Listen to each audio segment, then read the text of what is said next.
one thing that I find interesting about Solana is that, in contrast to Ethereum, the majority of the stable coins are USDC. Like USDC is the leader in the stablecoin vertical, whereas in Ethereum we see like kind of a dominance by USDT.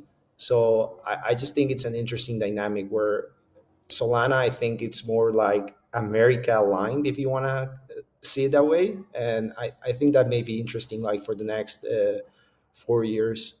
Today's show is powered by SKALE. We'll hear more about them later, but first, let's dive into today's episode. Nothing said on 0x Research is a recommendation to buy or sell securities or tokens. This podcast is for informational purposes only, and any views expressed by anyone on the show are solely our opinions, not financial advice. Boccaccio, Ryan, and our guests may hold positions in the companies, funds, or projects discussed. Hey guys, welcome back to another episode of OX Research. Today I'm joined by Mark, Carlos, and Dan Smith. We had a bit of a crazy weekend, probably one of the craziest weekends in crypto's entire history, or at least for those of us here, I would imagine. I cannot recall anything more insane that has happened in a span of 2 to 3 days in my time here. So how are you guys doing? Happy, sad, worn out? Exhausted.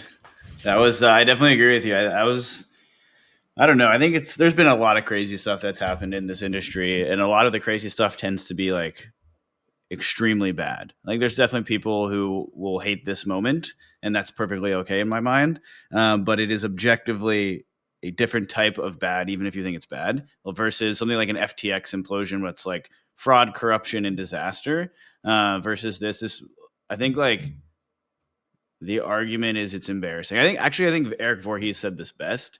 And it kind of like captures my thoughts on the whole moment. Is like he's like something to the. I wish I had the tweet up in front of me, but I don't. Maybe we'll link it in the show notes. But something to the effect of, this is really embarrassing, but you have to like not moralize about it and realize that the president of the United States just used a blockchain to launch a meme coin.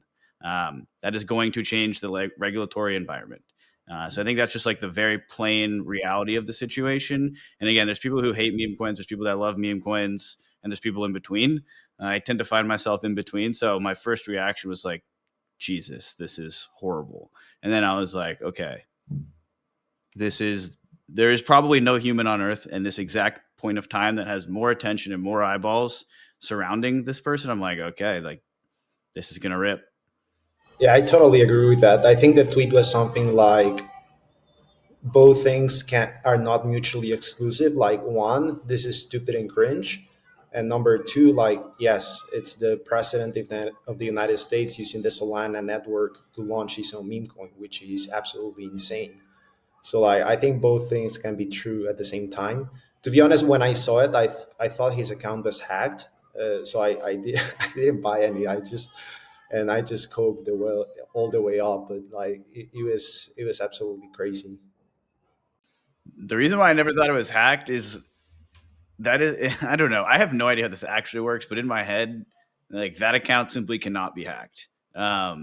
Because there's like a national security risk to, someone hacking the president's Twitter account and declaring war on another country or something. So that's how it works in my head. I have no idea if that's how it works in practice, though. But like, I feel the same way about Elon. I don't think his account can like just be hacked. At least I hope. I feel like there should be some additional security measures that gets put on extremely high-profile accounts. To be honest, I'm more disappointed that it launched 3 a.m. my time. So when I woke up, all the news was already there. And I mean, the first thing I did was buy it because, even though I missed the first leg up. But I didn't think it was hacked because Metaplex also said, look who created an NFT or a coin using our product. I was like, okay, so this seems legit. Let me just get in. I'm also disappointed because I was like, okay, so the president of the United States is using blockchain technologies, introducing memes, collectibles. I think last time he was president, he sold these coins, like literal coins with his face in it, like fake gold coins that you see on those infomercials. So this is kind of like the digital version of that. And, he's more tech savvy than other presidents. But then I got disappointed again when I saw the millennia coin launch, and I was just like, I went from, oh, this is nice, to, oh, this is a cash grab. So that's my end feeling of the weekend. Also disappointed I didn't close my Solana perps over the weekend when it hit those all-time highs. So yeah, threefold. Yeah, I opened up pretty abstract, but I think we've gotten into the topic a bit. Maybe just for the quick recap, as we've alluded to now, the president of the United States now standing has released a meme coin under his name or brand or image, the official Trump token. It ran up to something like a $75 billion FDV within 36 hours or so. 80% or so of the supply is controlled and locked up for, insider emissions that start within the next 3 months. So the real circulating market cap is something like, even at those high levels was something like maybe 12 or 15 billion at most. It's only around 20% of that total number. And like Mark mentioned, a day after the Trump token launched, we also saw a Melania meme token launch as well. It seems from just some information like that's circulating that this was maybe launched not to the sort of awareness of the Trump team. It seems like this was maybe a separate party, like they perhaps realized how, or were shocked by how well the Trump token did and thought, maybe we can capitalize on this same opportunity with a Melania coin.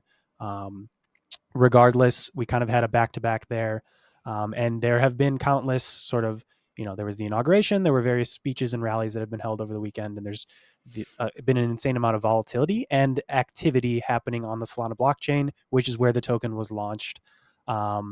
So we've seen lots of crazy things around congestion, fees, etc., which I want to dive into. We can maybe talk about some of the other impacts after that, but clearly there's been a very massive impact to like Solana, the network. And I know Dan has some data that we can dive into. Yeah, we can jump into that. And one of the other interesting pieces, though, is I saw what you were talking about, and like it does seem like it was two different teams. But the Trump Twitter account, again, going back to my previous point, like that is a source of truth in my mind because of how high profile the account is. Like it did retweet the Millennia thing. So it's like, okay, even if it wasn't originally intended and then it happened, like it was still endorsed. And that's really all that any of this stuff is just like endorsed by, kind of gets the Donald Trump blessing basically. So I don't know. I think that really just summarizes how like there was no strategy here. It feels like it was just like, oh, let's just shoot this thing from the hip. That's similar to what they've done with the other NFT collections as well. So not totally shocking. I think the most shocking piece for me is how well this did relative to the NFT launches in the past. Like those were successful by their own metrics, but not in the same stratosphere as this, right? I don't know if there's ever been a token that went from like it launched extremely low, sub 1 billion for sure, and then raced up to, a crazy FDV, but in reality, a market cap that you described, Danny, of fairly high in the tens of billions. Has that ever happened before? Like, I do not think. And Pepe was maybe similar, but I'm trying to think of like what are the closest precedents to this type of price action? Because that's ultimately why, again, with a meme coin, it's like you're bidding on the social narrative. Like there is no tangible value, obviously. So the price is what you're playing very directly and entirely. So I'm just curious if this has like something similar has happened to this degree before. And importantly, not like, one of those things where, it goes to like seven, like, I don't know. I'm thinking back of the Adam Cochran token launch that went to like 70 trillion or something because the liquidity got absolutely torched, but not one of those. Something that saw extreme immense growth in both price appreciation and market cap appreciation and had some level of sustenance. So it wasn't just like a flash in the pan in terms of like minutes to hours, but rather like, we're on a couple of days. You're putting too many caveats on it. No, it's never happened with all those caveats applied, but you can think of maybe ICP, that token launch. It went instantly to like number 2 or 3 in market cap, like instantly 300 billion FDV because it was priced so aggressively on centralized exchanges at the launch. But yeah, I don't think there's ever been a token like, not from zero, but I think it started at around 100 million market cap and then just absolutely went on a tear. I don't think in this short of a time period, anything with all of the caveats applied that you just mentioned has ever happened before. Um, and Has probably a president ever launched a token like this before? it's like, has a president ever launched a token then seen it go to X market cap? I don't think so. It may not ever happen again. But one interesting thing that I do want to mention, at least in terms of like pre-thought or planning, is that it's very interesting that the Trump team sought out like integrations with Meteora, with Moonshot. Like they made it extremely easy to access and accessible from the get-go. And it's continued this trend of launching things on chain rather than on exchanges, which I think is a very, clearly they don't have like just some absolute idiot swinging from the hip, like that is kind of concocting these ideas or these plans to launch these things. Because like you've mentioned, there have been NFTs in the past. They've done various types of memorabilia. It's very notable, I think, that they kind of went the on-chain route with a meme coin and did it on Solana, the home of memes, and launched it and made it available on Moonshot, et cetera. All of the things that like we've kind of seen growing and becoming more commonplace in the recent months. Yeah, I totally agree. I mean, even with the pullback, I just checked it. It's still about a $40 billion market cap FTV. That makes it the third most valuable meme coin. And just speculating here, I don't know like the exact ownership percentages, obviously, but does this mean that crypto is now the majority of the president's net worth? I mean, at 38 billion, I am sure he owns a good chunk of that. So, like, I just think that's good from just more like a biased like perspective in the sense that he kind of wants that number to go up in a sense because maybe whether it's for his own net worth or for his ego, which I'm sure anybody would have if they launched that successful of a meme coin. But I mean, all of that does well, and once he starts to learn about the beta to Bitcoin, then hello SBRs, right? This episode is sponsored by SKALE. SKALE has differentiated itself from other layer ones by offering users a network of gas-free, interoperable EVM L1s where the user experience comes first. Explore the gas-free ecosystem at scale.space/ecosystem and follow their journey on X at SKALE Network. To learn more about the gas-free architecture and growth of the SKALE ecosystem, visit the SKALE Research Hub at scale.space/research. This episode is brought to you by Ledger, the global leader in digital asset security. Celebrating 10 years of innovation, Ledger remains the most secure hardware wallet for your crypto and logins, trusted by 7 million users and securing 20% of the world's digital assets. Follow the link in today's show notes to grab your Ledger now. So what if it's at a $40 billion FTV? I think there was 20% circulating, so that's like an $8 billion market cap. That's pretty ridiculous. But Dan, if you go ahead and throw the perfect. So we're sharing screen here. So for the listeners, I'll do my best to like walk us through this data, both verbally, but the charts are pretty insane, just given the immense rise in activity we saw in Solana. So it's kind of like three categories of topics I want to walk through. One's on like the financial impact for the chain. Two is the on-chain activity that we saw. And then three is zooming specifically into DEX volume. So on the first piece, top line REV, or real economic value, or the sum of all user-paid fees to transact on the chain, blew past all-time highs. On the day of the launch, we saw something around $24 million of fees paid, or REV collected. And then the second day, 56 million. And then the third day, which was yesterday, as of the recording date on Tuesday, the 21st, the third day came in at another 50 million. So we're seeing insane numbers. The previous all-time highs were just shy of 30.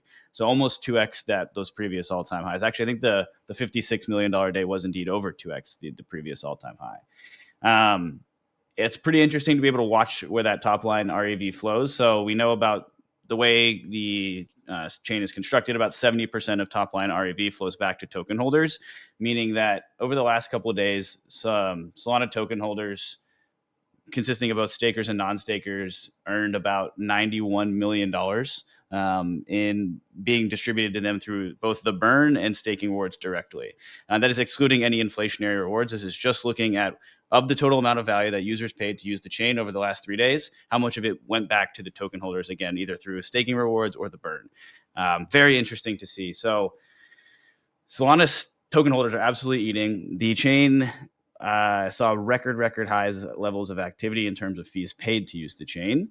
And again, all of this was driven by DEX activity. So I'm actually going to jump second to DEX activity, where we see again, just ridiculous chart patterns here, where the previous all-time high in daily DEX volume was somewhere around 10 billion, set at the same point in time as those previous all-time highs in REV back in November of last year. Over the last 3 days, we saw figures around, I think it was 27 billion, 38 billion, and then 36 billion of daily DEX volumes. A majority of this is Sol USD, and the second highest pairs are like the Trump family tokens. So it's, again, mind-boggling numbers to see a blockchain handle this much volume. That has never happened across the entire industry before this weekend. And if you're like using this as a measuring stick to Solana's North Star of decentralized NASDAQ, the NASDAQ, I believe, does about $300 billion of daily volume. So this is about 1/10 of that. And again, an all-time high for everything in the industry.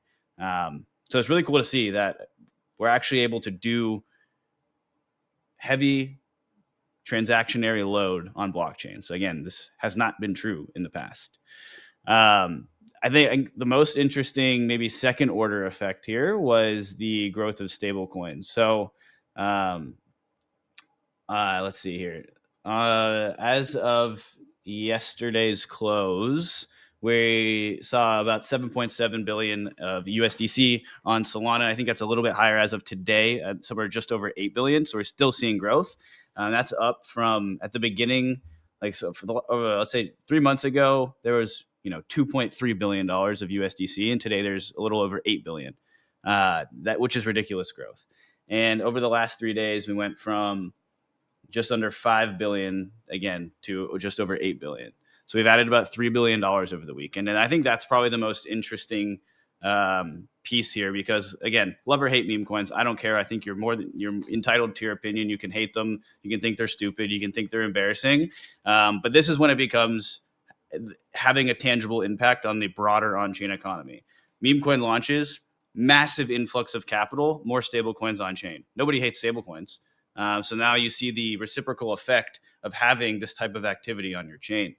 I was tweeting about app layer revenues the other day as well. And actually, I can pull that up here on our dashboard. And it's interesting to see, if you like look at a longer time frame chart, like on the quarterly basis, looking back to, let's just say 2020-ish, Ethereum used to be the only game in town for launching revenue generating apps. So again, just looking at like the revenue generated by businesses built on a specific chain and sectoring that out by chain. So like L2s are their own chains, so they're counted as their own chains here. And when you look at that, Solana has, again, another metric where it's just absolutely crushing. When you start to peel back the layers on the sources of this app layer revenue, it is all in the game of launching or trading tokens and reducing the friction to doing so and providing utility for trading tokens. When you look at other chains, it's the same story. The largest revenue generating app on Base is Aerodrome, that's trading tokens. And interestingly, they partnered with Stargate to bridge a wrapped version of the Trump token over. So it was no surprise that Stargate or Aerodrome, again, in the business of transferring or trading tokens, wanted to get their hands on what we just described as the largest token launch of all time. So I'll kind of pause there. I know I just kind of went on a rampage there, but it was just fascinating to see the second order effects of this. Like, not only is the event itself insane, but the second order effects of what else took place on chain. Because there's one more piece of the story here about like Jito going down and what happened with that. But I kind of want to pause and get your takes on everything else before we jump into that. Yeah, I mean, kind of if we go in order of what you presented, like first the daily rev, I think it was pretty interesting. Like Jito experienced like 3 hours of degradation, like in terms of performance, and that led priority fees to all-time highs. Like usually priority fees represent about like 40% of daily rev. Like on Saturday or Sunday represented like 58%.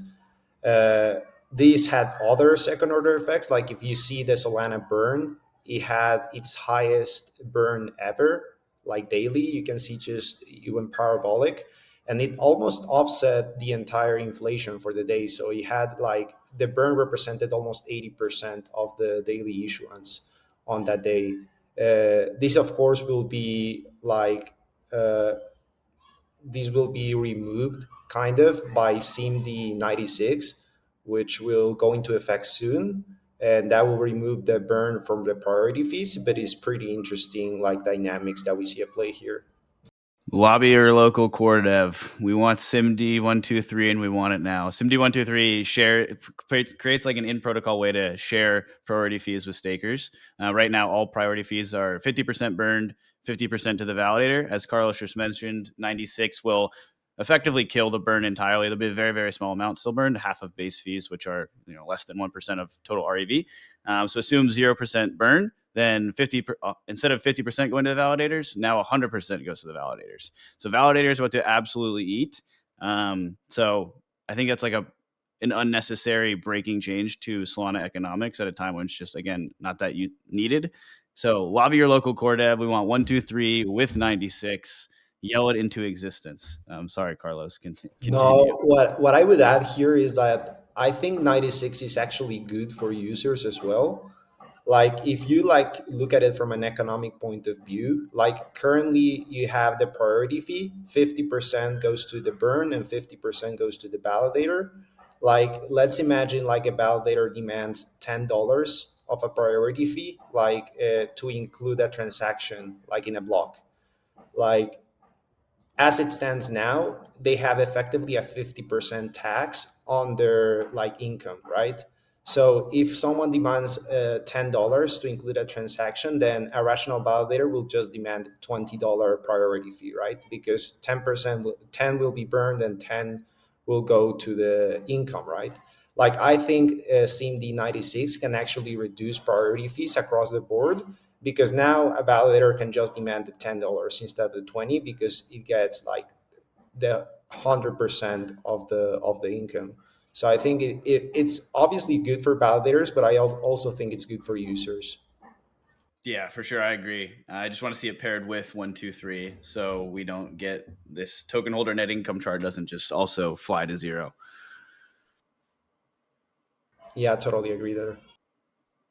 What do you think about the point on the second order effect of nonsense happens on chain, stablecoin volume, or stablecoin is not volume, but supply on chain increases by $3 billion? That was absolutely insane. I think we are seeing some good liquidity inflows into the Solana ecosystem, and that's going to have massive wealth effects in the ecosystem. Like in the past week, Solana stablecoin supply almost double. I want to say it's up like 80%, and that's obviously going to have effects not just on the meme coin side, but on the DeFi application side. Like one thing that I find interesting about Solana is that in contrast to Ethereum, the majority of the stable coins are USDC. Like USDC is the leader in the stablecoin vertical, whereas in Ethereum we see like kind of a dominance by USDT. So I just think it's an interesting dynamic where Solana, I think it's more like America aligned, if you want to see it that way. And I think that may be interesting, like for the next 4 years. It actually may be more America aligned, because if you look at, just do a basic Google Trends search and look at over the weekend, and the search term for Solana spiked and continues to do so since the highest it's been since when Trump, the election week of Trump. So those two things, these two events, Trump launching a meme coin and Trump winning the election, correlating with Solana search results, not just in America but worldwide, spiking. I think that's a spot on point, Carlos. Yeah, I think the only thing I'd add on just this massive influx of stablecoins is that it's very clear that just the raw interest and demand from individuals who maybe previously were not on chain, like this has been a massive like on chain onboarding event for liquidity and for users as well.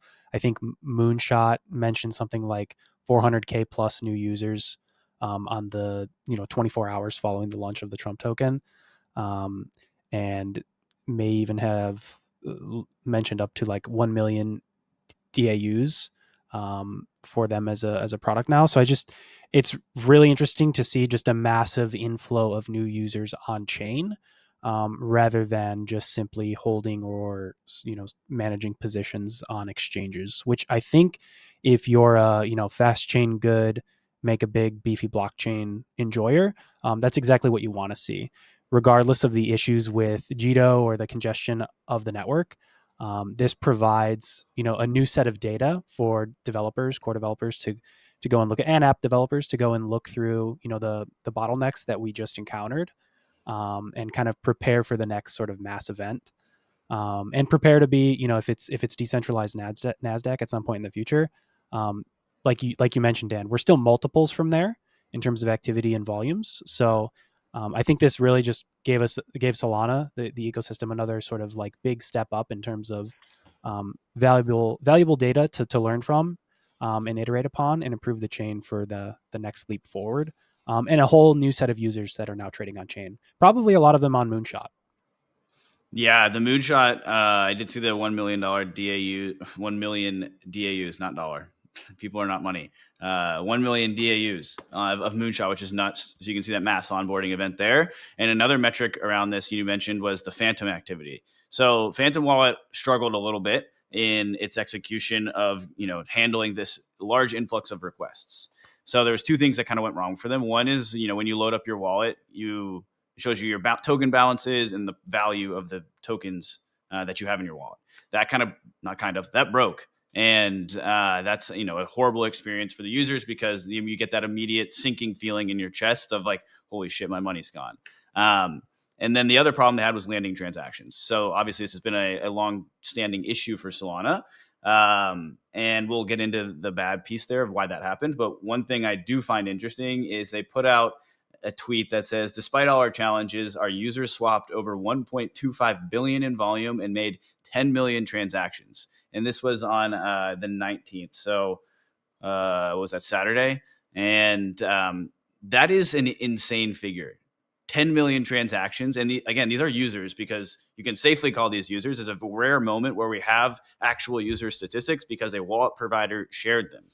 Bots do not use in-app wallets to execute transactions. They just create scripts that make private keys to pair with a public key and then transact on chain.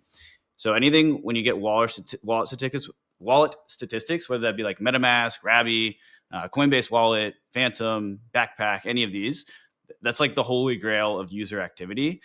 So to put the 10 million transaction number in, these are, many people executed many transactions. This isn't like the actual user count. Notice they did not share that. Again, it is incredibly hard to get those numbers out of these providers because it's such important information. But the $10 million, I keep doing that. The 10 million transaction figure is insane. So to put 10 million transactions in context, that's the same number of transactions that the entire base chain sees in a day. It is the same number of transactions that all other L2s combined see in a day, specifically like the Ethereum focused L2s, not something like Eclipse.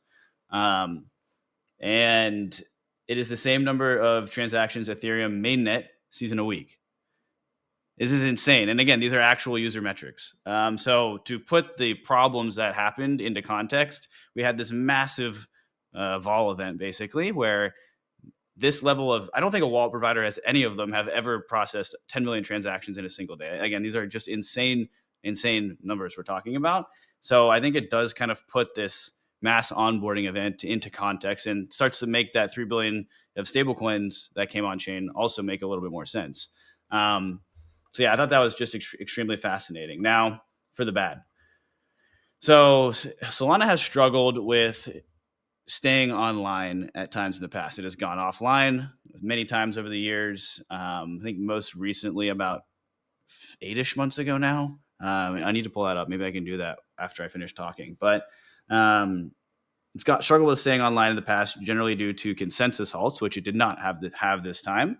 And then earlier, in the early half of last year, landing transactions was a nightmare. It sucked to use the chain, full stop. Mert and I did like a series of podcasts on drop transactions and what were causing them over on Lightspeed. If you're really curious, you can check those out. But TLDR, when you sent a transaction to the chain, it never found its way to the leader. And that has largely been cleaned up. So the actual day of the Trump launch, Solana was humming along, no problems at all. But it was actually when the second token launch, there was like this huge wave of problems that happened. So the issue was Jito's transaction landing service went offline.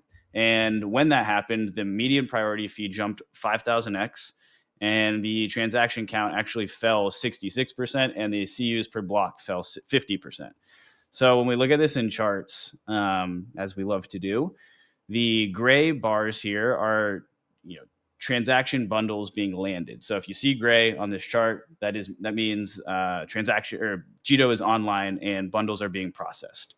When there is a gap in those bars, such as right around the 7-hour mark and the 9-hour mark in this larger piece, that is when Jito goes offline. So you can see there was let's call this like a 15-minute gap earlier in the day, and this is on the 19th as well. And then maybe a 1-hour gap followed by another 1-hour gap, and then a big 3-hour gap.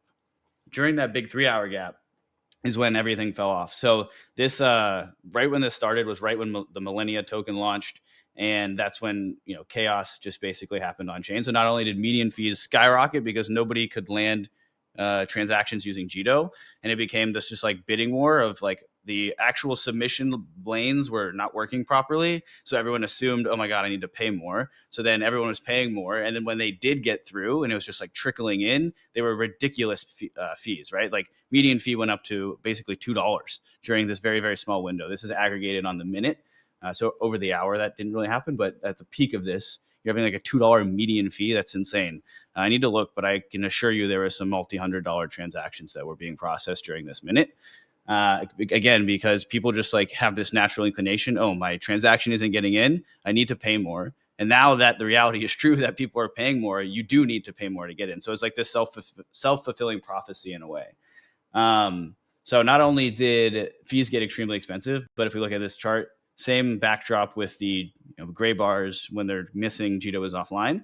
But this time the purple line is the number of transactions being executed chain-wide. And so you'll see every time Jito goes offline, you see this huge dip in the number of transactions being included in blocks. This is the piece I'm still trying to dig deeper on, because you would think like, okay, the Jito's transaction submission pipelines go down. Okay, well, we already have this other pipeline that uses regular in-protocol transaction fees. That should just be working. But for some reason, it wasn't. I don't have a great answer as to why. And maybe, in the next week or the week after, if I come on, we can... I'll hopefully have an answer to it, but I'm trying to figure out why. Because again, intuitively, we would think Jito bundles aren't working. Great. Well, we've got this other pipeline, and that wasn't really working that well. I don't know if it's isolated to only validators running the Jito client yet, or if it's just like a broader thing of, those lanes just can't handle all of the traffic that it was receiving. Again, I just don't have a clear answer yet. I think what this does tell you is, market segmenting transacting users based on their pricing tolerance does have positive externalities on the chain more broadly, right? Like if you want to pay high priority and you need good reliability, use Jito. If you don't care, you've got another lane.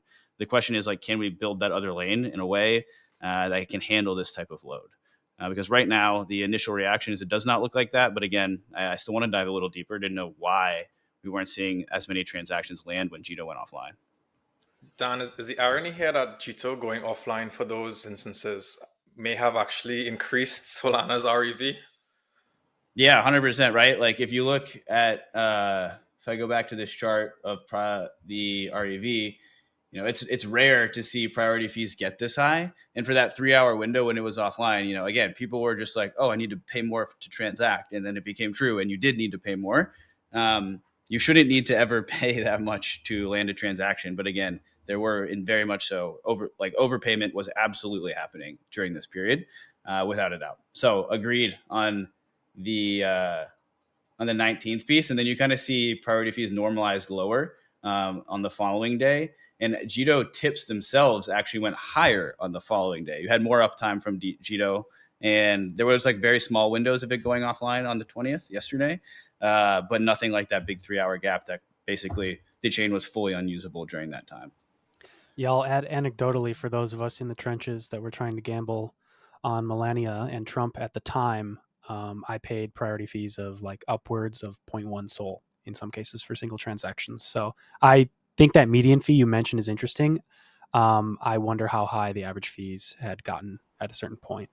Yeah, I'll try to run that real quick. Because like you say, I would imagine that there were some insane multi-$100 fees, like very reminiscent of 2021 ETH type activity. Yeah, well, also kind of reminiscent of ETH. These high fees also saw the burn rate on Solana hit like all-time highs. I think it peaked at over 80%. Probably, I mean, that's average by the day. So I think, if you're paying those fees, the burn rate probably hit over 100%. Dare I say ultrasound? But I mean, that's actually crazy to see these kind of things. It's like 2021 all over again, as you said. Yeah, I do find it funny, this sort of like dichotomy here of, it's unfortunate that we had greatly decreased TX landing rates and far less throughput for that time period. You get the nice little boost of, hey, well, we got some extra fees from the people who were willing to pay them. But at the same time, it has you wondering, like, well, how crazy would the throughput have been if the network could have actually handled all of it? What would that total kind of TX throughput have looked like? And as a chain, clearly it's not quite there yet, but we need to see some more multiples in throughput. Basically, is what I'm seeing. Yeah, and looking forward to Fire Dancer kind of like proliferating through the network a little bit more. I wondered how different would have been if that was online. But on that same, I mean, on that burn ratio, like I kind of at what point do you start to think about token holders over stakers? Like, yeah, with the same SIMD96 that we were talking about before, it's gonna be nice for validators, but I mean, there's this other proposal 228, which it's going to target a staking rate of 50%. And, so that means 50% of all your SOL will be staked. And I'm using intuition here, but I imagine that the 50% is not staked doesn't mean that 50% of SOL holders. It just because there's probably more SOL holders than there are validators and stakers. So I'm just wondering, like, you're talking about before how this SIMD96 is going to be good, but what I'm asking, what point in a if ever in a blockchain's maturity do you start to prioritize just the token holders more or equally to the stakers? All right, for being extremely concise here, not to be pedantic, but let's call them stakers and non-stakers. I think like token holders is kind of the bigger umbrella, and those are both subsets of the two. But it's a very good question, Mark, because agreed with the inflation proposal for Multicoin, you are basically saying we want half the network to be non-staked.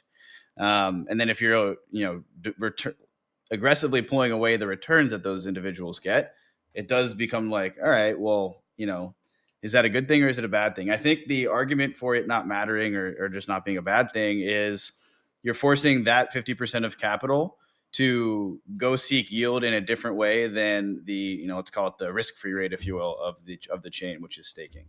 You're forcing that to go like be active in DeFi or use an LST and do something else.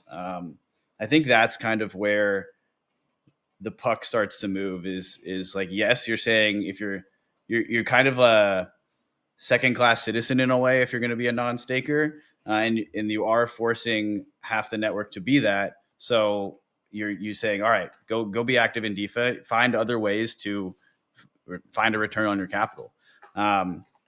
I think that's kind of like how I frame it in my mind, but I tend to agree with you. Like, does it really make sense to kill the burn? Like, for Carlos's point, it does make sense. Like, there is a market inefficiency and you're forcing the existence of out of protocol activity, but I don't know.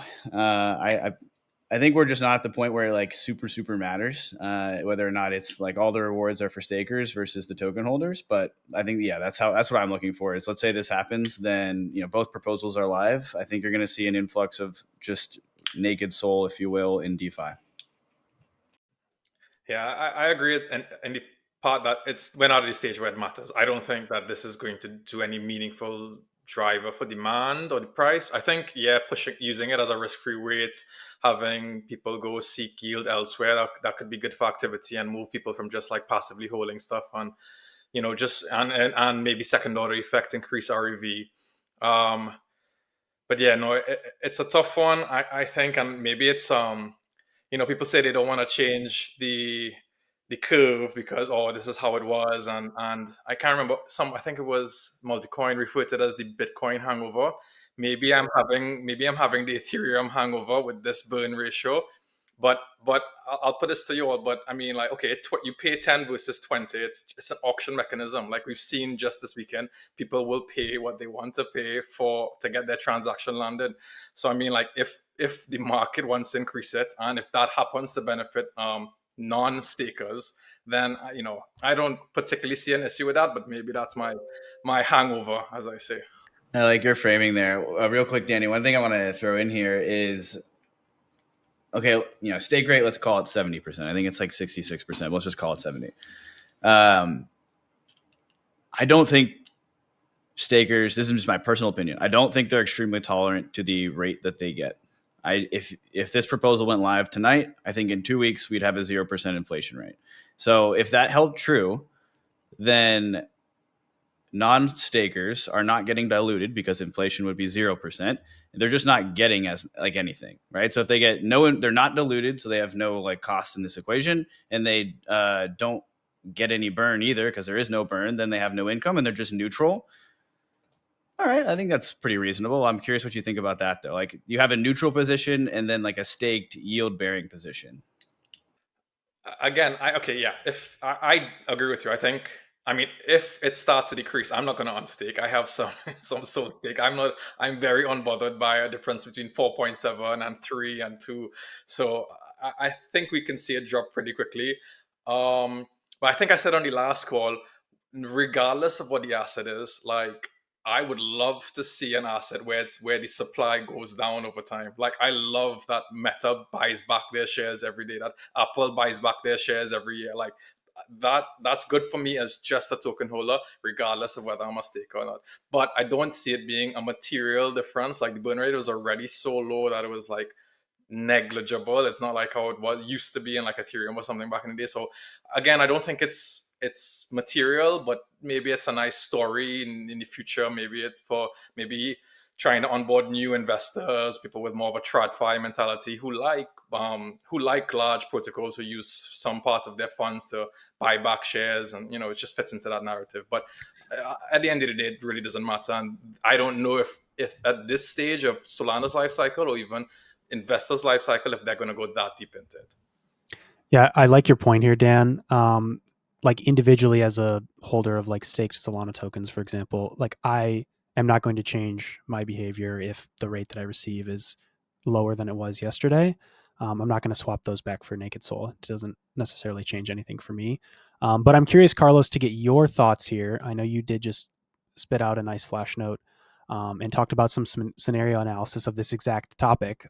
So I'm curious what you think, and if you want to like step through some of the scenarios that you went through.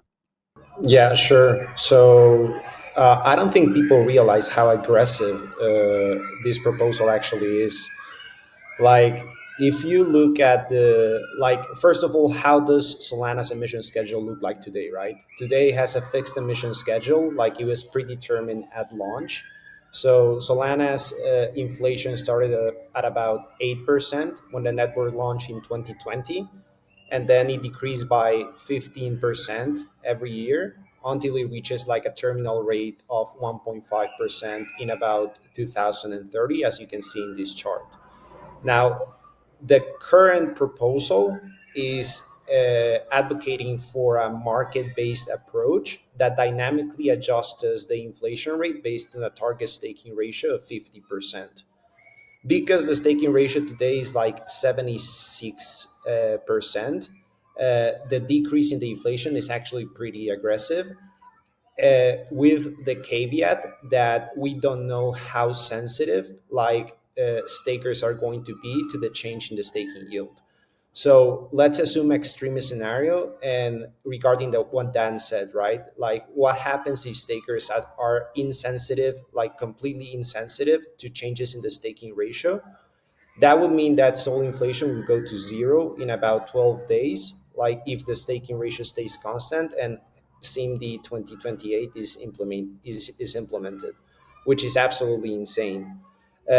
What are the second order effects of this? Like, off the top of my head, what I can think is that it will incentivize SOL usage in DeFi a lot more. Because right now, for instance, you can get about 6% APY on a SOL position on Camino. but you can get a lot more if you just stake and have it idle on a wallet. So from an incentive point of view, it pays more like just to have a Sol in your wallet than to deploy Solana naked, let's just say on Camino. So what this may do is it may incentivize Sol usage in DeFi, although the analysis is not that simple because a lot of the Sol that's used on DeFi is actually to loop an LST Sol position. So if you reduce the staking yield, then that may actually reduce the Sol APY as well. So you need to take into account both variables. But one of the main takeaways for me is that this proposal may actually incentivize Sol usage in DeFi a lot more. Yeah, you mentioned LSTs there, which I think is an incredibly important piece of this puzzle. That is also why I don't think you're going to see a meaningful budge in stake rate if inflation goes to 0%. Because let's think about what happens if, let's say I'm a staker. If I'm a staker and I see inflation is going to 0, so I'm I'm getting less. What am I going to do? I have two options. I guess I have three. One, I'll sell. Two, I will just unstake and go to try to take this naked Sol and use it in DeFi. Or three, I'll use Sol or some other LST and you try to use that in DeFi. So that third piece there is the piece I think that is missing, where why would I unstake and try to go use that piece of or that token in DeFi when I can take an LST, still earn my portion of token holder net income, and I'll still be getting roughly 3-ish% on my tokens, and then use that derivative in DeFi. I think over a very long run in hyper efficient markets, you'll see those rates normalize because there is like some semi arbitrage trade to be had there. But in the near term, I think you're going to see a pretty big influx of Sol moving into LSTs and LSTs moving into DeFi. Yeah, one thing that we saw this weekend was actually very interesting. At some point, someone removed like $300 million of Sol from the Camino main pool. That drove Sol utilization rate to about 98% on Camino's main pool. And so the APY at some point was over 60% for Sol. What did this mean? Like for multiply positions on Camino, multiply positions are basically like looped LST and Sol positions that give you like enhanced yield on your Sol or Sol or whatever. Like these positions were actually earning very negative APYs when this happened. So I think it is like, as you say, like over the long term, I think we will see an adjustment. Like if the staking rate decreases, then probably Sol APYs also decrease. But we may see like short-term changes like this, where you see Sol APYs go very high relative to the staking ratio and to the staking yield, and that causes the staking ratio to drop. Hey everyone, we'd like to give a special shout out to the sponsors of today's episode, SKALE. SKALE is built different. Unlike other layer ones, SKALE is offering users a network of gas-free, interoperable EVM L1s where user experience comes first. SKALE operates like the AWS infrastructure model where developers pay for space in the network in SKALE tokens to validators. Essentially, SKALE has chain fees and not gas fees. This allows for free transactions on SKALE and has saved 46 million users over $9 billion in gas fees. Explore the gas-free ecosystem at skale.space/ecosystem and follow their journey on X at SKALE Network. Visit the SKALE Research Hub to learn more about the gas-free architecture and growth of the ecosystem. That's skale.space/research. Ledger is the global leader in digital asset security, trusted by 7 million users and securing 20% of the world's digital assets. In recent years, Ledger has built a comprehensive ecosystem of products and services, making digital ownership more secure and accessible for everyone. Ledger's newest devices, Ledger Stacks and Ledger Flex, introduced the world's first secure touchscreens, making it easier and safer to manage your transactions and assets. Alongside Ledger Stacks and Ledger Flex, they have also launched the Ledger Security Key app, offering a safer alternative to traditional passwords and enhancing your digital security. Follow the link into today's show notes to get started with Ledger today. All right, I guess we talked a lot about activities on Solana. Trump and the Sol chain kind of consumed a lot of the interest over the past few days. But we're also seeing interesting things coming out of the base ecosystem. One thing I do want to mention, and I know, Dan, you've got some more data here to back us up, but We're seeing some very ambitious targets again from the Base team going into 2025. They want to scale Base by a lot, maybe something like a 10x multiple in throughput. Curious, Dan, I know you have some data about Base setting some kind of continuing to set new highs for itself. They've really been on this upward path. Like, where are we going from here? And what are we seeing with Base? Great question. So working backwards, they set a gas throughput target measured in mgas per second, or million units of gas per second, of 250 by the end of the year.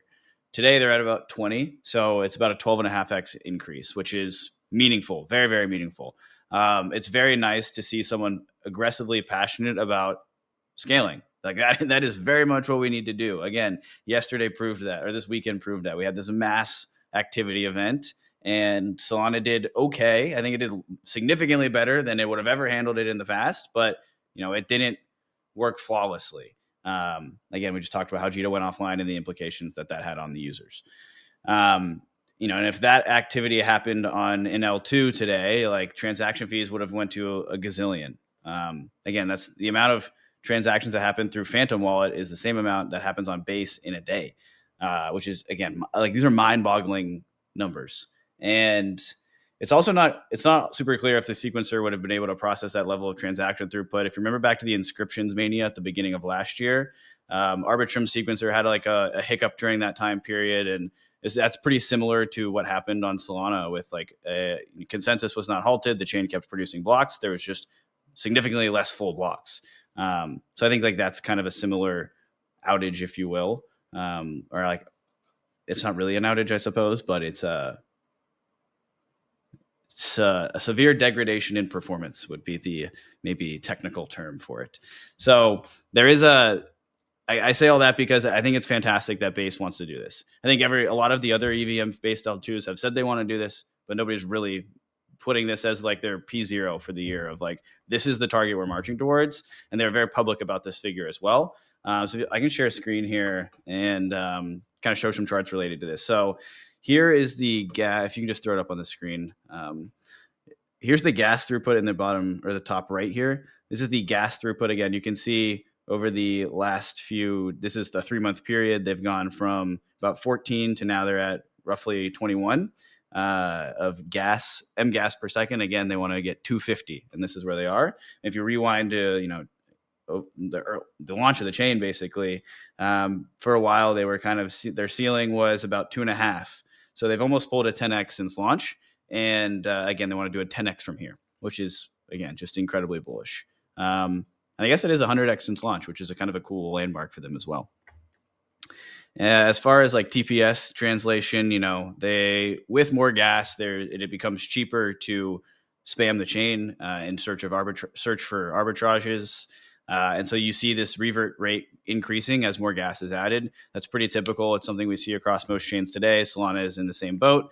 And if you've heard of the Flashbots team building Rollup Boost, they're building on something to basically help combat this by giving revert protection. So you can like search off chain, basically submit your transactions to a TEE or a sequencer that's running a TEE, and kind of like help reduce this spam factor, because spam does take up block space from otherwise more useful transactions, and that's kind of what they're trying to combat. So very excited for that to come online. I think the Uni chain will be the pilot chain for that. So Base has absolutely been scaling already, and it's going to continue in the future. And they're an interesting recipient of maybe like an aftershock of the chaos that happened on Solana. So you can see that fees again started spiking to right around 3-month highs of 800K and 750K respectively over the last 2 days. And DEX activity actually broke past all-time highs. So Base DEX activity actually differs pretty significantly from Solana in terms of its composition. Base DEX activity is largely driven by major pairs, where Solana is largely small cap pairs driven by pump fund meme coins, other meme coins, and now things like the Trump family tokens, if you will. So that is a very interesting observation that I've had, is if we look at this chart here in the top left of the daily DEX volumes by pair type, you see that there's pretty often a 2-day regression in volume, right? If we see, here's the 2-day regression, here's the 2-day regression, 2-day regression, and 2-day regression, 2-day regression, 2-day regression, 2-day regression, and they're all 5 bars apart. Those are the weekends. And the reason why volume drops during the weekend is this is mostly driven by SEC-DEX arbitrage. So you need retail flow to be moving the price on or institutional flow to be moving the price on a centralized exchange, and then the arbitrage opportunity exists and can be captured and bring the prices back in line. Over the weekends, there's much less SEC activity, and therefore there are fewer opportunities and volumes come down. Very interestingly, that trend broke to the upside last weekend, where Trump token obviously launched. There was a massive influx of on-chain activity, and we saw all-time highs in major pairs of ETH USDC, ETH Bitcoin, and Bitcoin USD. And the Bitcoin pairs here are largely driven by CBBTC because this is, of course, Base. So we saw a massive break to the upside, all-time highs across the board. It looks like those 3 pairs combined exceeded 2 billion in volume yesterday, right around 2.1. And it just shows you that there are second order effects of all of this activity. And I know I've said that phrase like 35 times now, but that's basically what happens. You have this massive vol shock, huge event happens, and that there's like ripple effects that trickle through the on-chain economies. I think Base is the second most active on-chain economy, following behind Solana right now. And it's just, again, it's very interesting to see where these pockets flow, because that's where users' attention and useful tokens to be traded are reside today. So if we look at full volumes here, including all token pairs, we hit 2.8 in the past 2 days. And then just to put that into context, Solana was north of 30 billion and this is 2.8 billion. So you do see a dramatic shift here.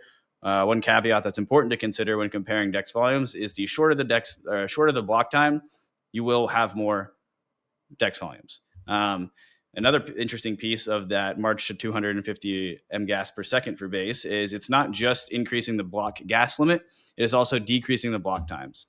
I don't know their exact targets, but they're definitely sub-second. So if I could like long the Base DEX volume chart, I would absolutely be doing that. More scale, shorter block times, they're going to get more volume. There'll be more arbitrage opportunities that exist. And as we just walked through, that is largely what's moving the number today. We've talked about this on the show before as well, but the 0xF1 address, I'll link that in the show notes. But they are responsible for a large portion of the activity. They are just crushing on the arbitrage opportunities. So I think this was yesterday's value. So this was the 19th. Looking at the 19th specifically, this one entity was responsible for 26% of total transaction fees, 28% of total DEX volume, 38% of Aerodrome DEX volume, 37% of ETH USD volume, and 45% of ETH CBBTC volume. So this entity had a big weekend. I'm sure there's steak dinners all around for that team. I want to tee up the question. Dan, you gave so much great context for this. I think really the big question going forward for me is, where do we see like ETH blobs going? I know we've talked about this in the past on previous episodes, but Base is something like 70% of all L2 transaction activity that's being submitted to ETH at this point. If we're going to 10x Base this year and blobs cannot handle kind of this increase in Base's activity and dominance really at this point, what are some of the kind of second order effects or first order effects that we're going to see from Base's continued growth and the L1's kind of slow path towards growing the blob market? Or any key upgrades that are coming that are going to impact this directly? Yeah, great question. So 70 to 80% in terms of fees paid. Let's see transaction counts. Am I an idiot? Do I just not see it? Here we go. So Base is responsible for 70 to 80% of fees paid and 50 to 60% of total transaction count. So yes, totally agree with your analysis there. Using Grow the Pie to measure that, I think they do a great job of the ETH-L2 landscape. Sorry, what was the follow-on question there? And here, I guess if I'll share this one, if we're looking at blobs today, Right. the Okay. market's Yeah. become saturated. So where are we going if base is going to 10x? Yeah, we're seeing an increase of 3 to the limit in the target here. So going from 3 to 6, which doubles the target throughput of blobs. And I'm still very heartbroken over our last podcast we did, where I realized live on air we are not getting shorter block times in Pectra, which I believe is slated for March. But Mark, please correct me if I'm wrong there. And so, yeah, we're definitely going to see a scaling thing happen to blobs. The question is it enough? There's an interesting conversation between, I think it was Storm from Paradigm, basically tweeted out like a screenshot of the roadmap for scaling Ethereum and was like, what's everybody's reaction to this? Of course, everybody responded being incredibly upset. Jesse from Base was kind of a leader in that and was like, we need more. Like this isn't an acceptable level of scale that we're trying to get to. And you're right, like, Base consumes 40% of all blobs. So they care deeply about this because it will very much so become their problem if they have built this chain that is doing, the maximally optimized EVM chain that, is being rate limited or throttled by its base layer. That will absolutely be a problem if Ethereum does not scale quick enough. So of course he's, trying to lead a charge there. And given all of the discourse around Ethereum today, and everybody's upset about everything, I don't know. Maybe it does force this like hand of, hey, we're going to move faster. I think Donkrad has been pretty vocal over the last, over the last couple of days, and as well as Vitalik of like, it's time to move faster. So that excites me. The question is like, all right, we have an upgrade in 2 months. Like, let's see if anything changes. Presumably it won't, but then the question is, well, when's the next change going to be slated for? Mark, you definitely have way more context on there, but I'm curious if you think that anything will meaningfully change over the short term or the near term. I think for the long term, it does feel like it's pretty clear we've kind of had a shifting in the winds, but what are the implications of that in the near term? It kind of seems like Ethereum is one of these bigger, kind of more massive, bloated companies, and they're trying to turn the ship around, almost an Intel, as you would say. Maybe, probably, definitely not as bad as Intel, but something of the sorts. A doubling in blobs, that's going to be good. We're going to see fees drop back down immediately. Well, blob fees drop back down immediately to 0, and maybe pick back up again over the coming months. Well, depending on how the market goes. The next upgrade, which is PADAS and presumably another increase in blobs, like a 50% increase, where the target would now be 9. That's slated for the end of this year in the Fusaka upgrade, but it's the Ethereum Foundation, so it's likely going to happen early 2026. I think I would love to see like the relationship between number of transactions or maybe user operations, depending on how you want to like define it, and data gas usage, because it's not that if they're looking to increase the mega gas per second, it's not like a 12.5x directly correlates to 12 and a half increase in blob usage. There's ways that you can amortize that. Even the signatures can get consolidated into one, so it's not like a one-for-one linear relationship, but it will start to become interesting if, for instance, Fusaka doesn't hit on time and it's just becomes that we're going above the target rate. So like data blob fees start to get exponentially expensive. Will Base continue to push like that? I mean, I was looking at their latest 10Q and I was trying to relate it to Base REV by quarter. So it's about like a 50% relationship, right? And this is sequence of fees. This is, and a lot of it comes from top of the block. A lot of it comes from like, let's just call it MEV, right? Let's not get too technical about that. A lot of that is profit, right? A lot of that is profit. And if I, look at what Coinbase, the stock actual profit is last quarter. So they did 33 million from sequence of fees, 75 million in profits. Like a good chunk of profits seem to be coming from that. And then they don't have Q4 out yet. TradFi takes a while to post results, whereas on-chain is real time. So we have the privilege of knowing what Base's REV was for Q4. And based on that, my estimated sequencer revenue for Q4 for Base should be north of 50, maybe 60 million, which is going to be a good chunk of their Q4 profits. So to see that eaten away, if blobs are above target, I don't know how well they would like that, which probably makes sense why Jesse's pushing this this trying to get some fire on the Ethereum to increase the timeliness of their upgrades. And I'm seeing it with Vitalik, like Dan pointed out. I'm seeing it with like their, last call I talked about native rollups. Well, they're starting they had their first call about native rollups. They've rephrased it in a certain way. So maybe I need to stop saying native rollups and start saying embedded rollups, because it's a little bit different. But they're talking about, what if Ethereum launches it? What if Ethereum captures the execution fees, right? And the EF director is changing from Ming. Danny Ryan seems to be the front runner. So there does seem to be there's acknowledgement of it, but there was acknowledgement of it maybe last year when Solana was eating their lunch. But now it seems like now things are actually putting in place. We have specs for the minimum grade of a hardware. We have actual change coming along. We have more aggressive timelines. So I'm more optimistic now on Ethereum's short-term roadmap than I have been in some time. Very interesting. Dan, go ahead. Do you have something? I just had a quick question. I hate to put you on the spot with this too, but so for the minimum requirements for the hardware, do you know what the dollar figure cost is approximately to run a box under these new conditions? You mean dollar cost requirement for the hardware, not monthly cost? Hardware, right? Yeah, $1,000 US. Okay, that seems very reasonable. I mean, I guess we're moving into like a new era where you can run a validator with significantly less than 32 ETH, but I don't know. $1,000 seems reasonable. I think we need to punch that up a little bit, But you can't even buy a new MacBook with $1,000.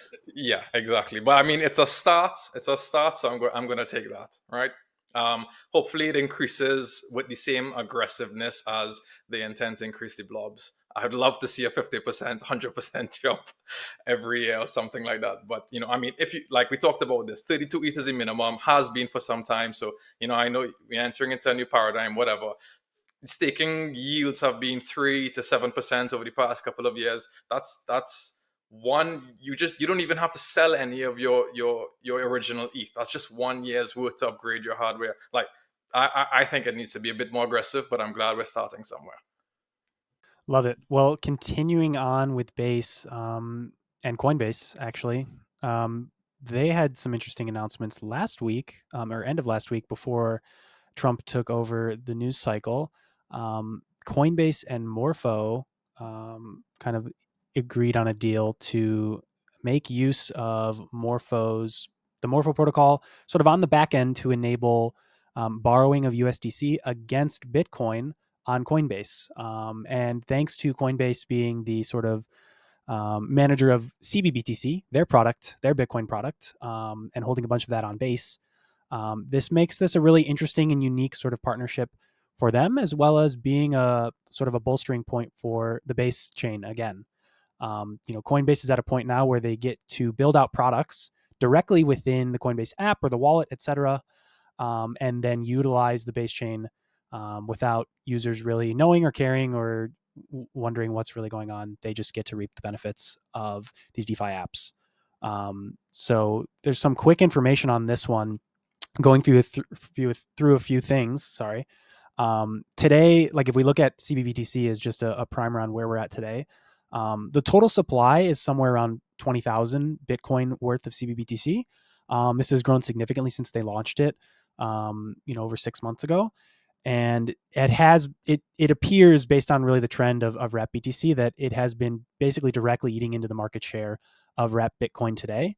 And I think the interesting part of this specific partnership is in unlocking Coinbase customer Bitcoin assets, converting those into CBBTC, and really having a very strong potential or chance to massively eat into this market share that Wrap Bitcoin has held for forever, really, in the kind of Wrap Bitcoin marketplace. If we look ahead, like on chain, on Base, CBBTC, thanks to the data team, thanks to Dan and the data team, helped get some of this data. Along with kind of the growth of the supply, trading activity around CBBTC has really just been up and to the right. We're maybe rounding out a little bit here in the past few months, but generally since the launch, it's been a massive kind of growth effort in general, and we've seen volumes reach upwards of 500 million a day in some cases. And overall transaction activity on this asset has been growing and fairly strong. And if we think about really the relative kind of size opportunity, what I think is interesting is that Coinbase as a platform and as a custodian of customer assets holds $143 billion worth of Bitcoin on the exchange in terms of customer assets. We're not talking about ETFs. We're not talking about inflows to those things. We're talking about users that hold Bitcoin on Coinbase is massive multiples of the existing CBBTC supply today, 20,000 Bitcoin. So over 2 million total Bitcoin units are held for customers today. So if they can unlock small percentages, small bips of that number into CBBTC, there is a significant potential for growth of CBBTC, but then also the implications for Morpho here on Base and for Base itself are very interesting. There's lots of downstream kind of interesting impacts here. If we look at just Morpho itself, digging deeper into Morpho, even prior to this partnership, Morpho Blue, which previously Morpho Blue, which is now just Morpho Markets, has been growing rapidly over the past year. They've crossed 5 billion in total deposits in the past year. They've really just been up and to the right and executing very well. And we're seeing them start to slowly creep upwards in terms of a percentage of Aave's market share, which is very interesting. This partnership has very interesting implications when we consider just the relative impact here. We're looking at, like I said before, Coinbase Bitcoin assets, 140 billion plus in USD value of those assets, over 2 million units of Bitcoin.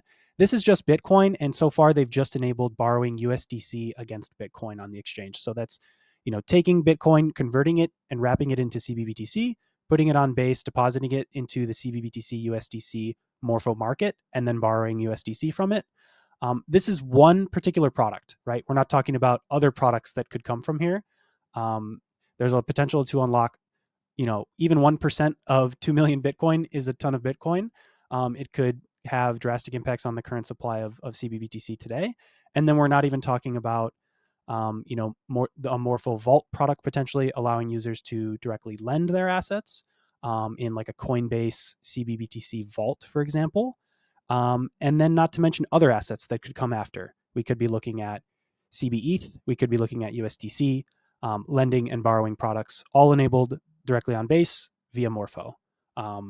It's today we're just at, borrowing USDC from your Bitcoin and wrapping it into CBBTC. But I think the implications of this are far greater than that. And it's likely what they're thinking next is kind of some of those steps that we talked about. I'm curious from you guys, after I just rambled here through this whole thing, what are your thoughts here? Like if it's about Aave, if it's about Morpho, or if it's about Base generally, some impacts here and some downstream things that we're likely to see.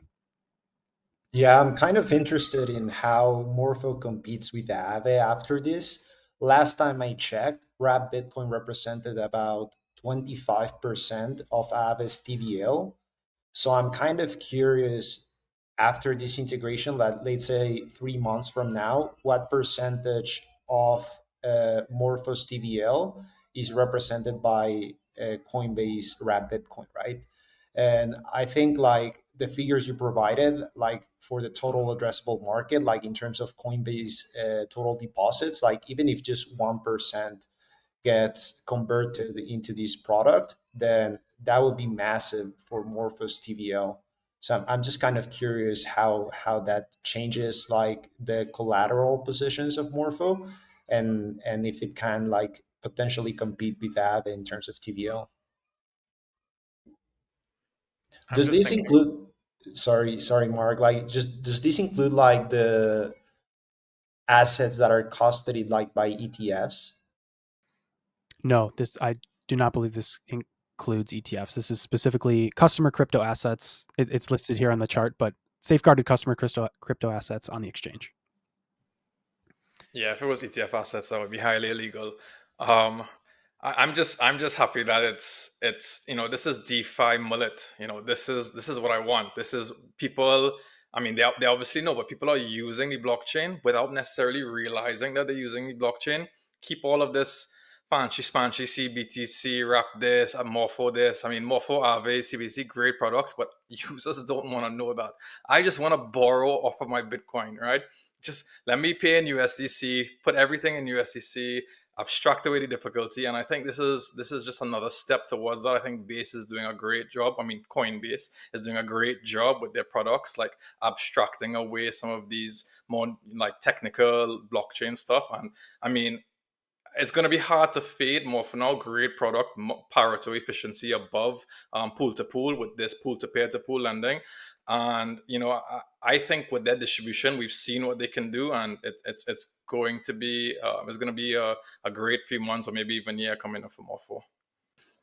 Yeah, I think it's just the synergies piece is the most fascinating to me, but strongly agree with it. All of Mark's points there around, like, I guess this kind of interplays both pieces together, where because you have this decentralized backend of Base, you get the ability to pair these types of products together to give the user a better experience. And that is like the ultimate missing piece here, is being able to provide a useful product that people want to pay money to use. It's really that simple. And in this case, it's pretty interesting. The one thing I'm still kind of scratching my head at is I thought that ETH was supposed to be money, and I can't believe they picked Bitcoin to be the first asset here. I'm kidding, but it's obviously Bitcoin is the logical first asset, especially with the CBBTC integration. I'm trolling with the ETH piece there. Yeah, it's curious why they picked the biggest crypto asset in the world. It's crazy. But no, going from there, the thing that I didn't even touch on yet is what I find so interesting about this and the use of Morpho here. And they don't have a vault yet.